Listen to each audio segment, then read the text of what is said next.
Hello and thanks for joining the Thursday edition of Journalist Hangout. I am Veronica Danik Boy. Today on the program, Obasanjo's third force takes off, Senate's ultimatum to IG to find perpetrators of Benue killings expires, but killers still at large. And later on the program, jubilation as Nigerian soldiers recover their main battle tank earlier seized by Boko Haram.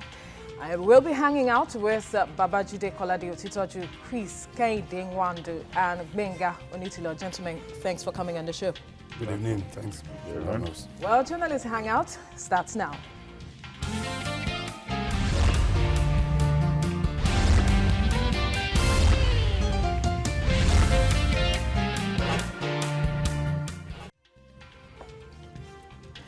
Former President Olusegun Obasanjo is not just an apostle of open letters, he is a master strategist. With almost a non-existent opposition party in Nigeria today, the elder statesman launched a new political movement in an open letter that x-rayed the sentiments of many Nigerians about President Buhari's administration. Obasanjo advised Mr. President not to seek re-election in 2019 and called on Nigerians to form a third force that will challenge the dominance of the All Progressives Congress (APC) and the People's Democratic Party (PDP).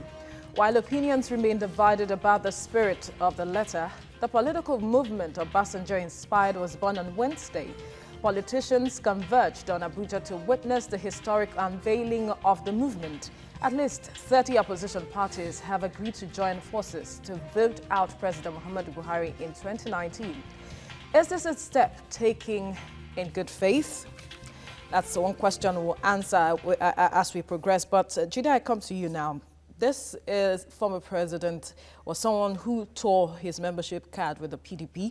And then he, in his letter recently to the president, said that he should dismount from the horse and take some rest. Now he's coming up with this. What do you make of it? I think that Obasanjo's intentions are clear. I just pity people in government especially who are misreading what is going on, who think that this is just a storm in a teacup. You see, somehow there is that notion out there, especially in northern Nigeria, that the PDP has sufficiently done so much damage to its own reputation for Nigerians to vote for the party overwhelmingly in 2019.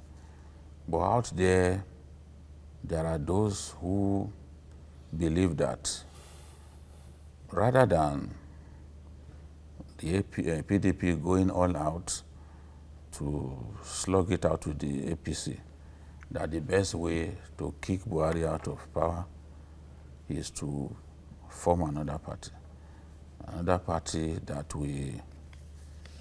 will not have the baggage that the PDP evidently has.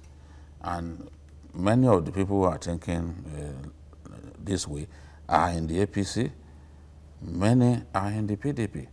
So it is clear to people that, look, PDP cannot fly. Nigerians have not forgotten so quickly how we got to the point where we are now. They've not forgotten quickly the opportunities lost during PDP's many years in power. So in order to kick the current government out of power, kick the government into touch, as they say in football, the best way is to form a new party. If you look at the people who attended that launch, there's not one of them that you can say, because they cut across APC and PDP, yeah. But there's not one of them that you can truly say is happy with the Buhari administration. These are disgruntled elements from the APC and disgruntled elements even with what goes on in the PDP. So, and look at what someone like Oyinlola said.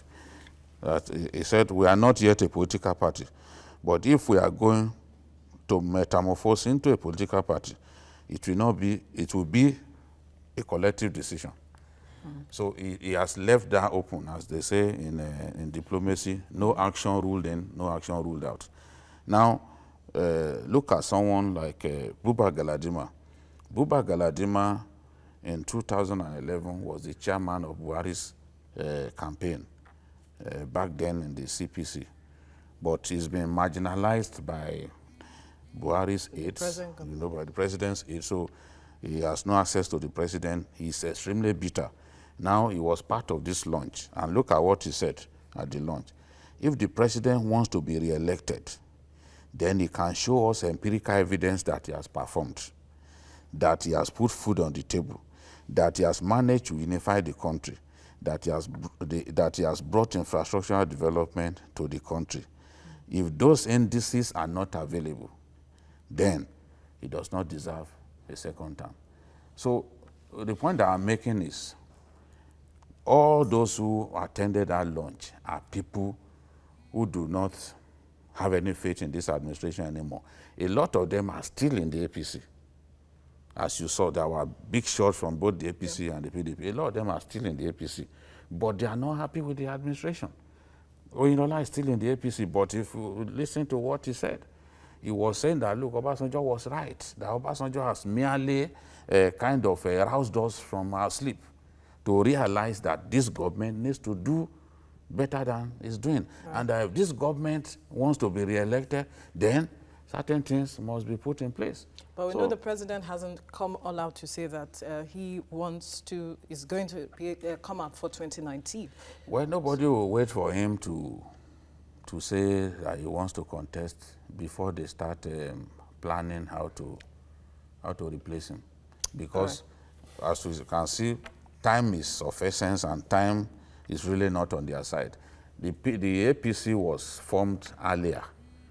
To achieve unanimity in politics can really take time. So I'm sure these guys have their plans to form another party. And you can see clearly that before Obasanjo wrote that letter, he had planned extensively, because it's not possible to just do a letter and within 2 weeks conferences are taking place and all that. You had coordinators for states and all that. That's what so I'm he has been planning it all along. I'm bringing you in now. It doesn't mean that there was a motive behind the letter, because certain persons thought that the letter was just to, point out what really was going on in the country. Well, what we majorly, we as Nigerians fail to realize is we are running a democracy. And under a democracy, everybody has rights and choices to come up with the groups they want to belong, the narratives they want to drive, the advices they want to give. It's their prerogative. I can wake up tomorrow and say I've started this movement to achieve certain, within my right, within the Constitution, as long as you are not doing things that causing civil disturbance and creating any form of agitation within the system. So, like Jude rightly said, you are dealing with a man that is a tactician, that has been a former head of state as a military head of state. You're talking about a man that also under the democratic dispensation, he has ruled the country for 2 tenures. We're talking about a man that used to be the president of presidents all over the world before. You're talking about someone that has a clout, whether in UN or AU. So people like that don't just write letters. And people that take such letters lightly, they might have themselves to blame or be consumed. So if you see the response of the people's spokesman of the president as well, they were very, very cautious with the choice of words on how they responded to the elements of this letter, remembering that this same man, even when Abacha put him in prison, he still wrote a letter to Abacha. Before he was sent to prison, he wrote a letter. So when people like that write stuff like that, don't just take it lightly. There are a lot of things that have gone on behind the scene. Like right now, the movement has been launched, activated. You have state coordinators, and you have to look at the people involved with this movement. They are not just people that you can just cast aside and see. So there's a lot going on. And like I rightly said earlier, they all have a right and a choice to form whatever movement. And if people are agitated, why must it be the same old people? But the question is, are others creating platforms to make themselves more competitive? Because nobody is going to give anybody power. You must do your bid to take whatever you need to take. And what is going on most of the time, for me, I think is even good for democracy. Yeah, I'll come to that part of the relevance to democracy, but now I bring you in, Chris. Some have said that this coalition is a way for the former president to seek his third-term bid. Well, that is debatable. But if what happened in Abuja yesterday, some people felt that, maybe he was involved. There have been insinuation that he didn't attend the inauguration. I can tell you categorically that at exactly 12:41 p.m. today, former President Olusegun Obasanjo stormed the NUJ house in Abeokuta to formally register his membership as a member of that group. And Oyinlola was there, Donald Duke was there with him, and some other people came in. And as of the time, the last report I got was that a register was open for people to willingly register themselves. As of the last time I checked, about 50 people have registered. That is in Abeokuta. That's a clear indication that he meant business. And my only worry is that how can a man who said somebody shouldn't run now go through the back door to start putting up something together, directly or indirectly, to put up with it? So Obasanjo knows what he's doing, and he's clear about it. But he should also, Obasanjo cannot exonerate himself from whatever problem we're having now. Since 1978, when was Murtala killed? 76. Since 76, he has been in power. Obasanjo, it was, that took over from Murtala Mohammed. After that, he installed, I will use the word installed, he installed Shehu Shagari. Okay. After the coup in 1999, he came back as a military president, civilian president. He had 2 terms. He imposed Yar'Adua on Nigerians. It wasn't, we were the ones that, he was the one that chose. You remember when he was calling Yar'Adua, is it true you are alive, and the rest of it? He installed Yar'Adua, and also installed Goodluck as his VP. And when Yar'Adua died, Goodluck took over from him. That is the same Obasanjo. In 2015, when Obasanjo was not happy with Goodluck, what did he do? He wrote a letter and switched to Buhari. He supported Buhari. I remember that Goodluck made so many attempts to see him. He refused, but he welcomed Buhari, and there and then practically declared that he supported him. Okay, so you can see the trend from this. But what we ask ourselves, we will continue to allow somebody, just one man, to be detecting what is going to happen. So he is part of the problem. So when you continue pointing out and writing that this one did that, this one did that, Obasanjo is part of the problem. Nobody should be deceived. It might be very difficult to register, for him to register as a political party, because you need a lot of structures on ground. That is what I personally think. A lot of structure needs to be. What I think is this group, what they're going to do, out of the about 60 that we have already, there's a possibility that they will fit into one, and other will add them, and he present. But I still look forward to see what will happen in 2099. But I still believe that Obasanjo will be finally demystified in 2099. All right, let's take this 2019, break. sorry. I'll return to talk more on this topic. Stay with us.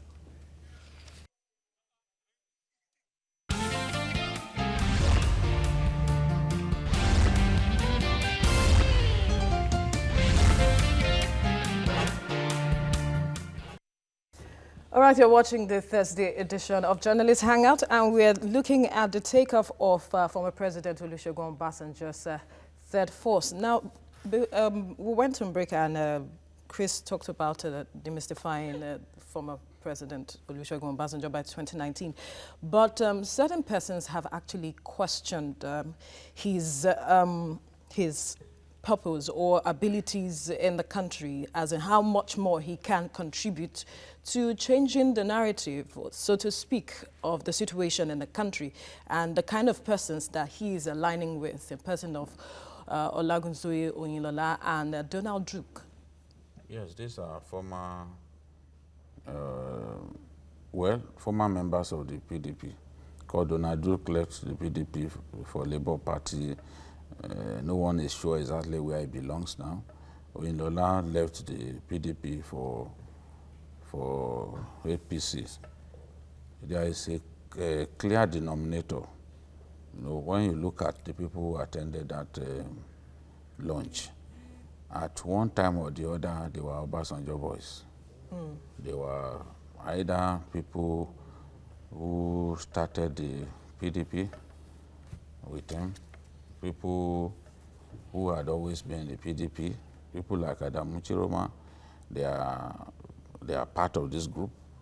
Akin Oshuntokun has always been an Obasanjo boy, is there, you know. So people fiercely loyal to him, who owe their breakthroughs in life, who owe their successes in the Nigerian political firmament to him, are part of this group.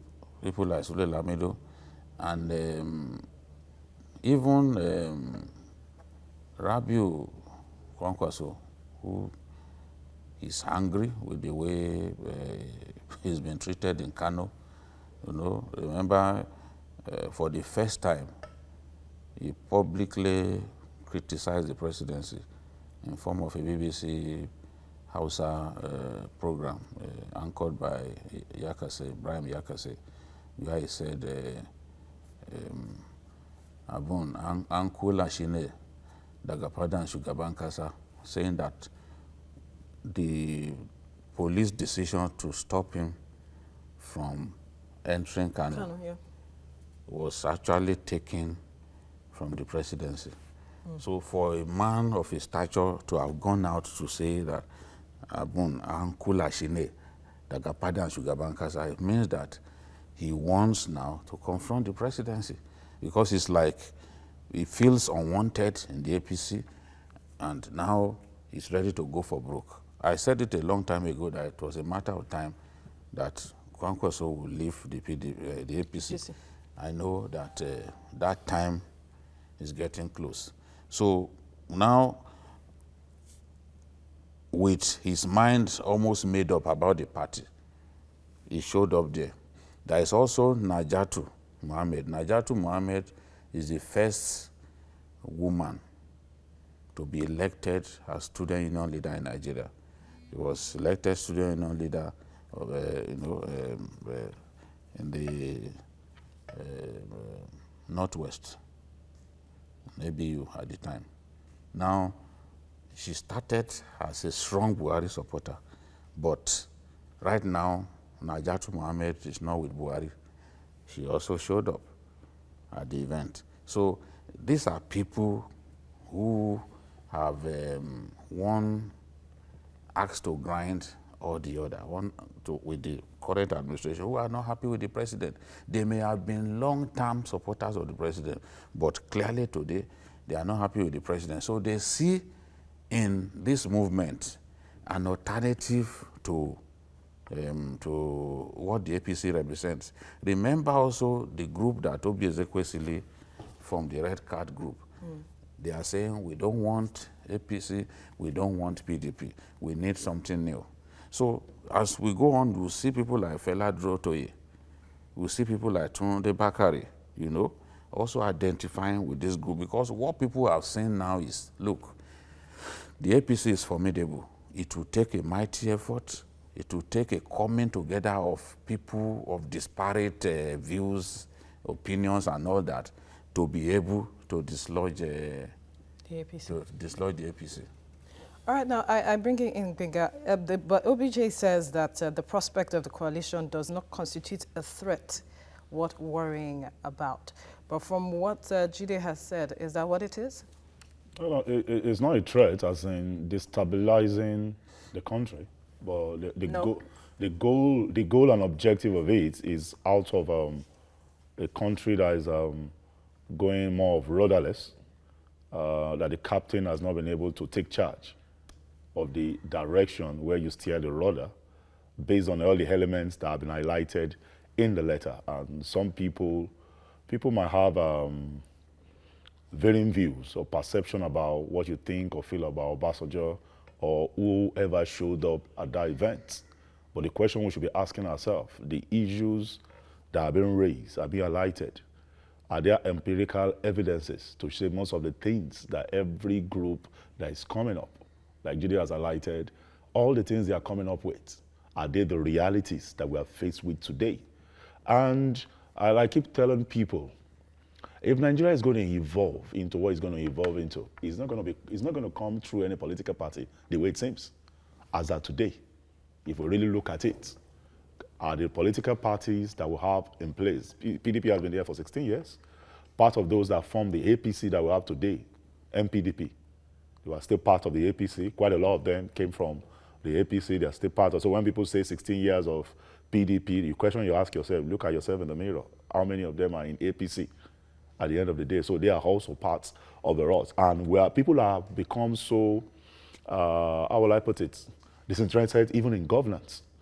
When you talk about political parties these days, people just see them as a platform for people to push their own personal agenda. Yeah. They don't see it as the interest of the common man, the interest of an average Nigerian being fought for. Because look at, for example, most of the people that push for President Muhammadu Buhari to become the president of the nation, a whole lot of them have been disenfranchised, out of APC, out of governance, like Jide mentioned, Kwankwaso, quite a whole lot of them. So it's like they fought for nothing at the end of the day. Why it's more kitchen cabinets from the region of control where the president came from at the one control everything. So the way it's going, a movement always works with ideology. And at the end of the day, disparate interests, at the end of the day, the ideology, when they come and consolidate on an ideology, at the end of the day, what is going to happen is going to be more powerful than what a political party can deliver. If at the end of the day, it evolves into a political party, because within the Constitution, it must be a political party at the end of the day with somebody registered within a political party or a personality that will end up at the end of the day competing. So it's an ideology at the end of the day that is evolving gradually, that is catching fire. And if the APC takes such lightly, it might just be the end of that party.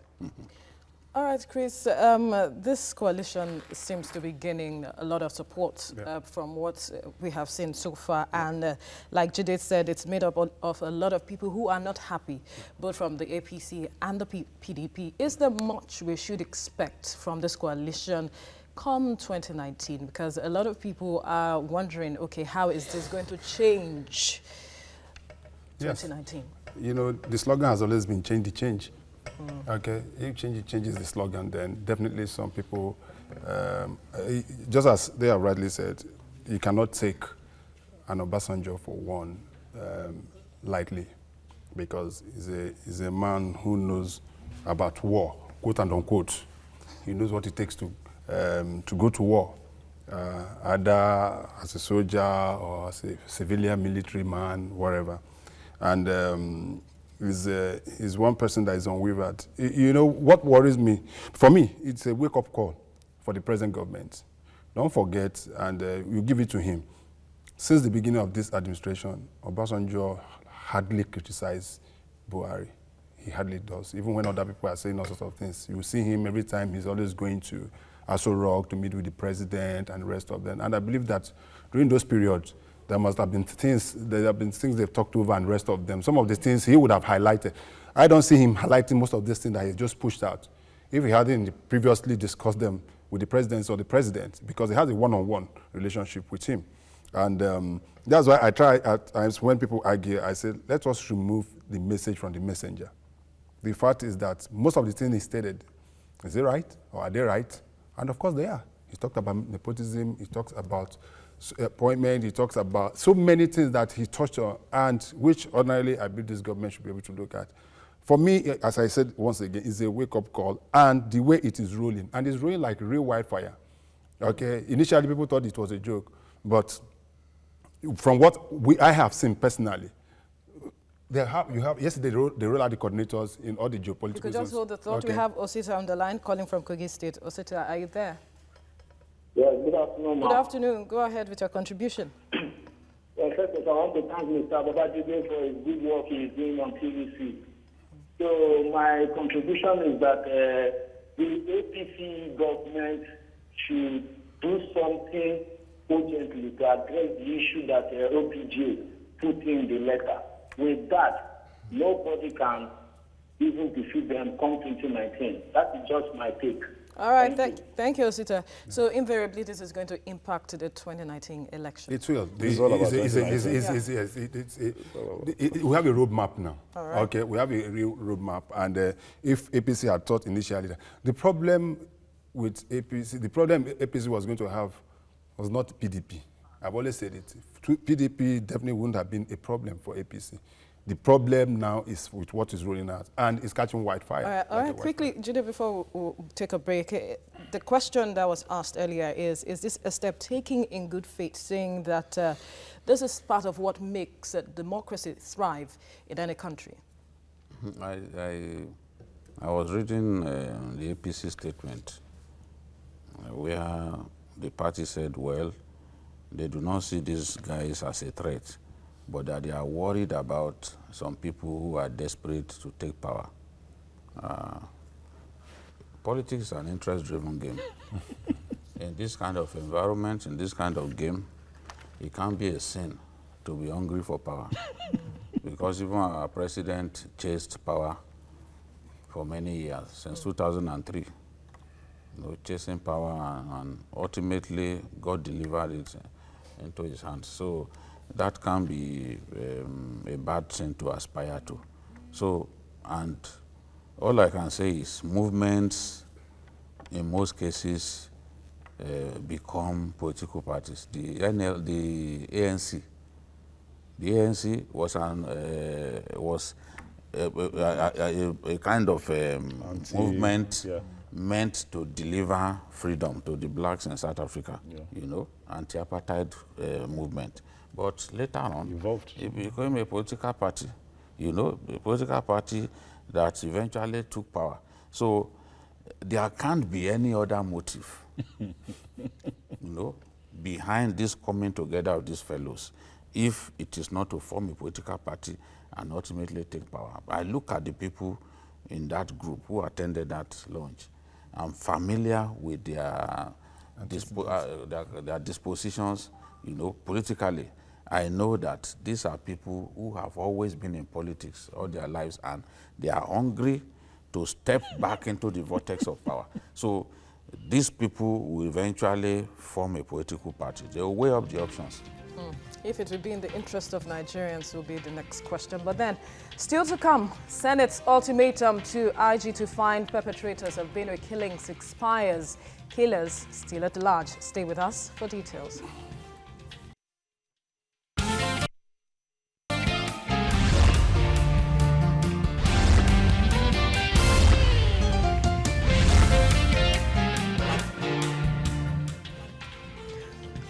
Well, the killing of 73 people in Benue State last month triggered a wave of anger across the country. Almost everyone was upset, and that killer herdsmen had declared a bloody war in Nigeria, and the authorities seemed a bit nonchalant about stemming the tide. The Senate was one of government's institutions that didn't hide its displeasure. Upon resumption of plenary last month, it gave the Inspector General of Police, Ibrahim Idris, 14 days to arrest and investigate those behind the killings. On Journalist Hangout, we advised the Senate that its ultimatum was both ridiculous and ill-conceived, as the marauding killers have no operational base. Perhaps the IG also felt the same way. Today, the ultimatum has passed and the criminals are still at large. On Wednesday, the Senate President Bukola Saraki asked the Committee on Police and Intelligence to summon the IG to the Red Chamber to explain why he did not meet the deadline. Is the Senate going for another goose chase? I'll start with you, Benga. I think we have to look at that statement by the Senate from one side. The other side, I want to look at it. They said, from your statement, you said they have no operational base. What it means in essence is we are saying people can just enter into our sovereign integrity and just enter, kill Nigerians and just disappear. Nobody knows where they are coming from. Nobody knows where they are going to. So it means our security apparatus, the security framework is nil. So if the Senate is raising this issue, then we begin to ask ourselves, what is the competence of even the Nigerian police force?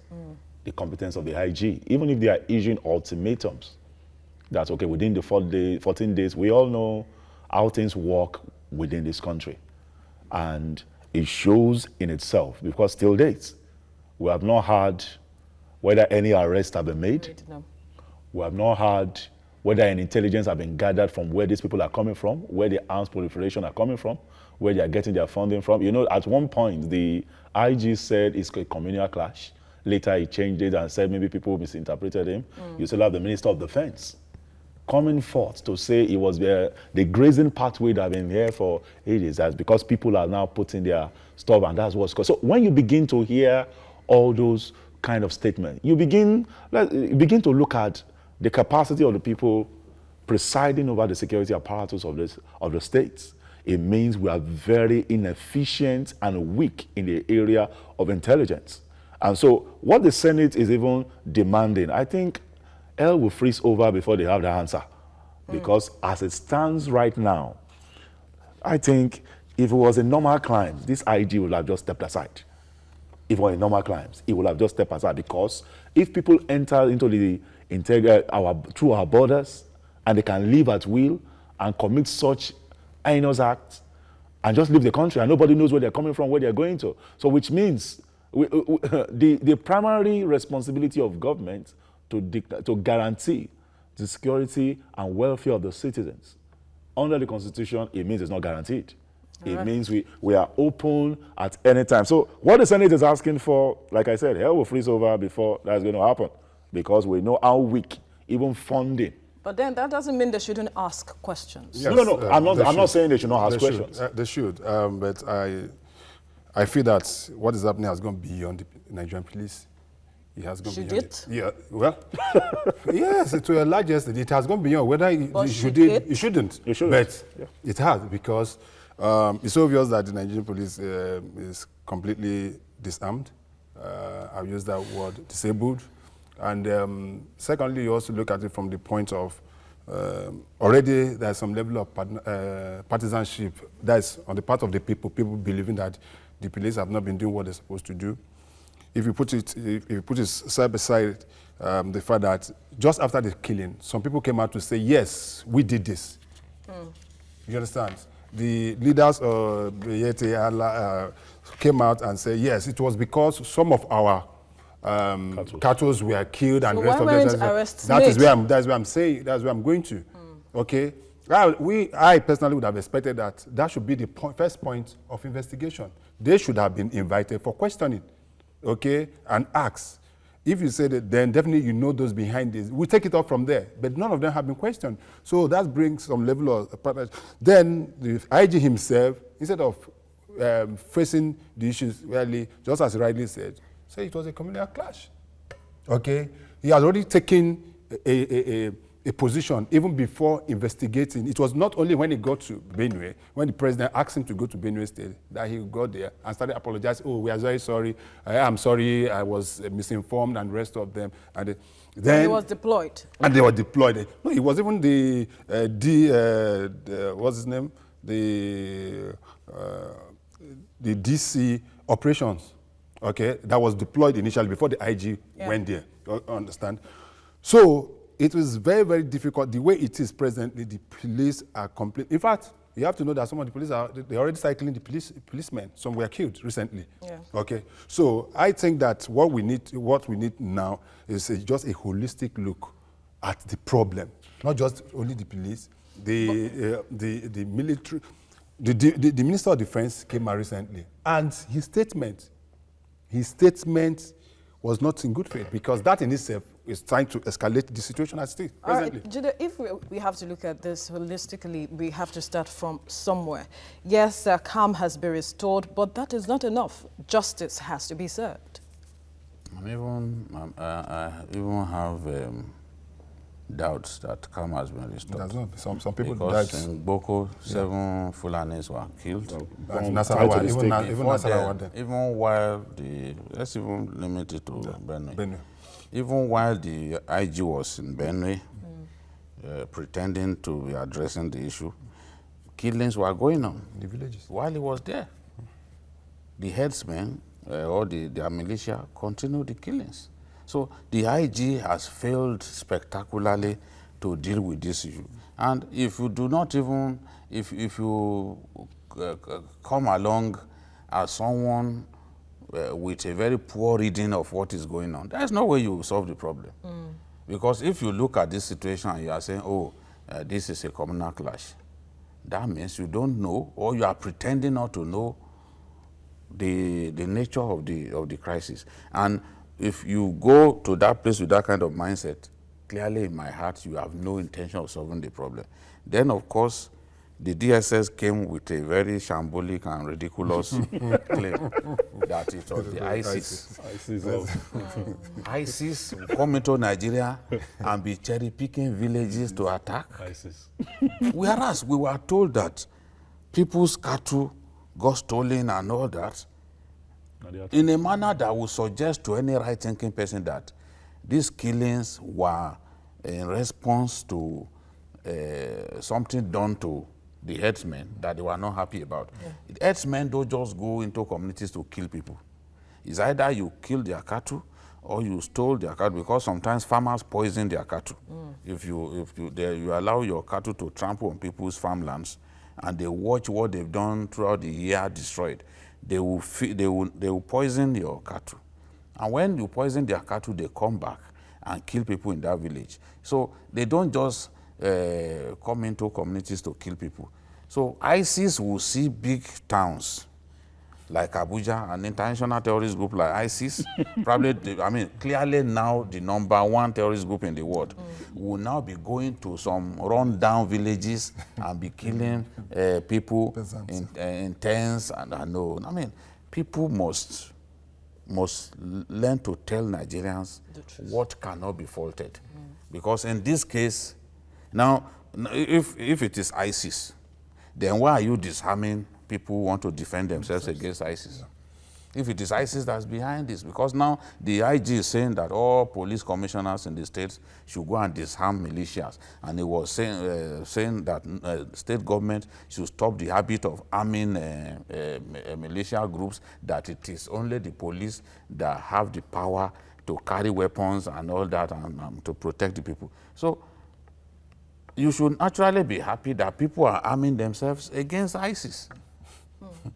So that is where sometimes when you have not clearly thought out the piece of propaganda that you want to sell, it will just like eggs in your face. It will just it will bounce back, and Nigerians will start thinking that these people have a lot to hide. So clearly, we have a long way to go in reconciling our people.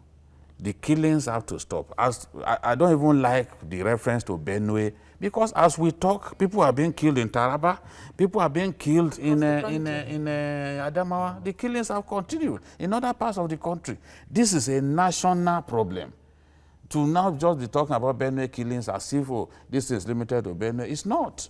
It's not. Let us look for the right way to solve this problem. And Nigerians, as I said earlier, must learn to live together as one. We must see ourselves like brothers, who are born by the same parents. If we do not promote that kind of nature, then we will continue to kill ourselves. All right, let's quickly move on now. In December 2016, the Nigerian army walked the nation into a state of frenzy. The bold headline in the media was that Boko Haram's operational headquarters, Camp Zaire in Sambisa Forest, had been captured, and that the terror group defeated. Now, on Journalist Hangout, we cautioned that the news was a glib, as Camp Zaire never fell. We told you that the army arrived at the scene after Boko Haram insurgents had relocated 30 months, its highly celebrated success story. The army is celebrating fresh capture of Camp Zairo. Maybe it is true this time that Camp Zairo has been captured and some military hardware, including a main battle tank, have been recovered. How far has propaganda taken the army in the ongoing war against terror? Chide. Well, I think that if we all recall, at the time when we were rejoicing that Camp Zairo had been captured and that Sambisa had been captured, that was the story at that time. On a special edition of Journalist Hangout, I said that what we captured was an empty forest, you know. But I take even that one back. What we captured was a small portion of a forest, because nobody can capture Sambisa forest. Sambisa forest is about 6.5% of the entire Nigeria. So how many soldiers do you want to put there that will entirely, that you can say that you totally control that place? The only thing you can do is monitor the movement of troops, of the fighters, and then engage them. If you can box them into a corner, a small part of Sambisa, you can now engage them. That is what they are doing now. To attempt to capture the whole of Sambisa is a dream, because it's too large. An area spanning at least 7 Nigerian states. There's no way you can capture it. With how many soldiers are you going to do that? With how many tanks are you going to do that? So now what happened at that time that we were jubilating over Camp Zairo, Boko Haram was somewhere else inside Sambisa. And on December 25, on Christmas Day, Shekau shot a new video where he was boasting. He said, "Ba inde akaporemo, munanam, lafia laumuke." That there's nowhere that they chased us away. We are here and we are fine. And he was now taunting the president that K General Kanakiri Banza, that you, a general, you are lying cheaply, that you arrested our commanders. And he said, look, this is not true. So for me, that jubilation was unnecessary at that time. Because what did we now see? The killings from Sambisa now continued. Because from Sambisa, the villages and towns, like even than highways, they can make highways extremely dangerous coming outside to Sambisa, especially communities, you know, along the fringes of Sambisa. Till today, I always say the most dangerous highway in Nigeria is the Maiduguri-Biu Road. And it is because Damboa is very close to Sambisa. So they come in, even military trucks, I mean, a convoy of soldiers, they attack through that Damboa.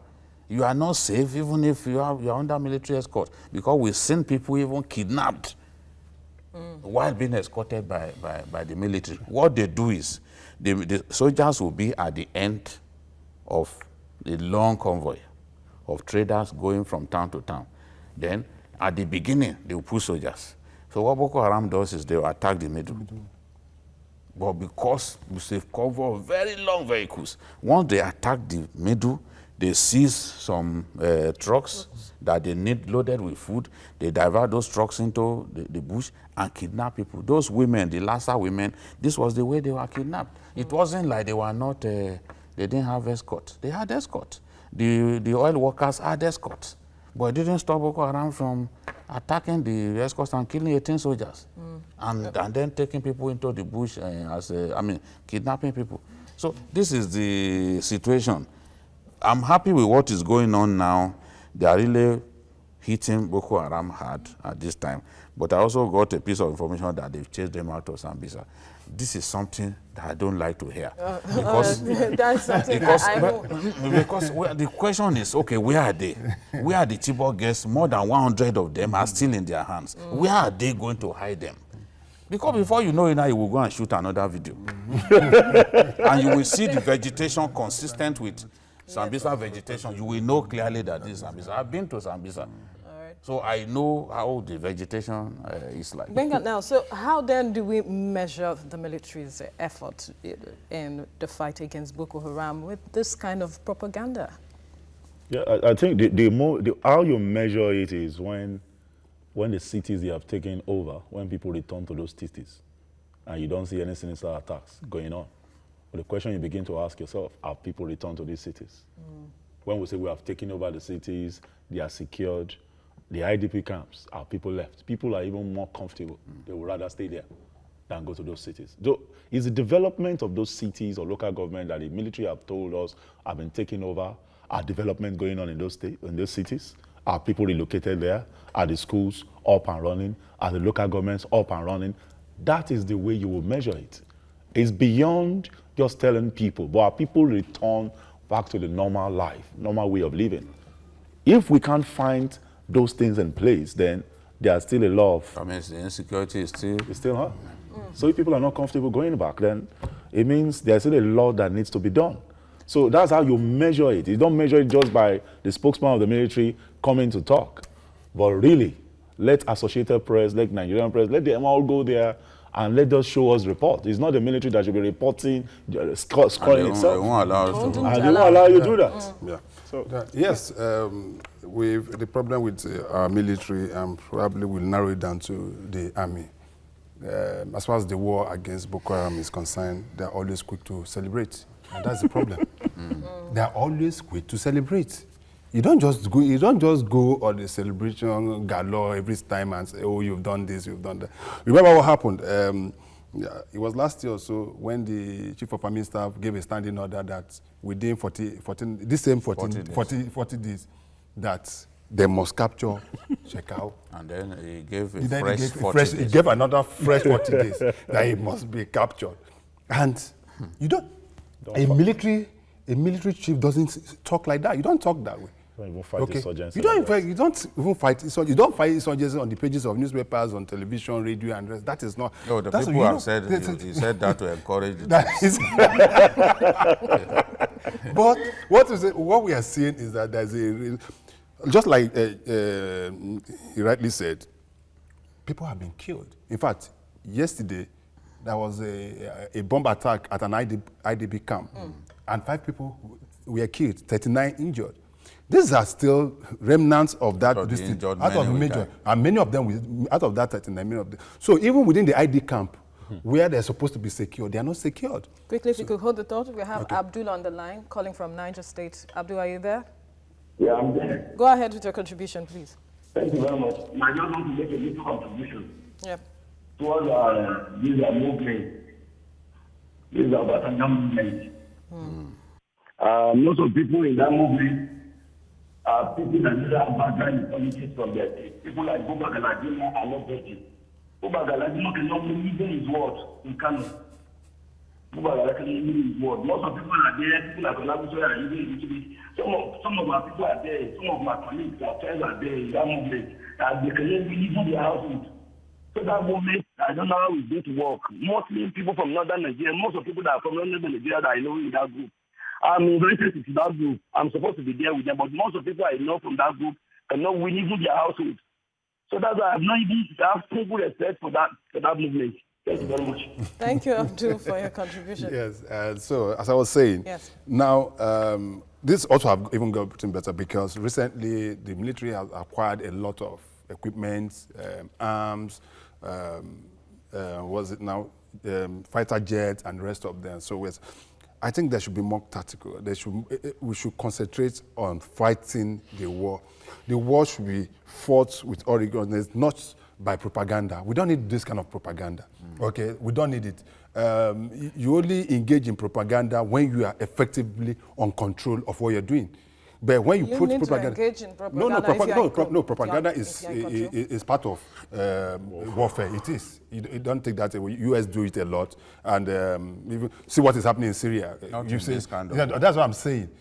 See what is happening. But this type of war, we have a problem. You're not even in control. You have not even control of what is happening. So why dishing out the information you are dishing out and the rest of it? There was a time that several soldiers were killed. They came out to say no, that they were not killed. It was a lie. And until the picture starts showing and they say, oh, then I say, okay, yes, someone. Right. I think we shouldn't be going that line at So all. how do we move from here, Judy, quickly? Yeah, we have to encourage them to sustain the onslaught. If the army would deliver a decisive blow on Boko Haram, that I can see clear evidence of that, I'll be happy. I'll be the first to celebrate them, you know.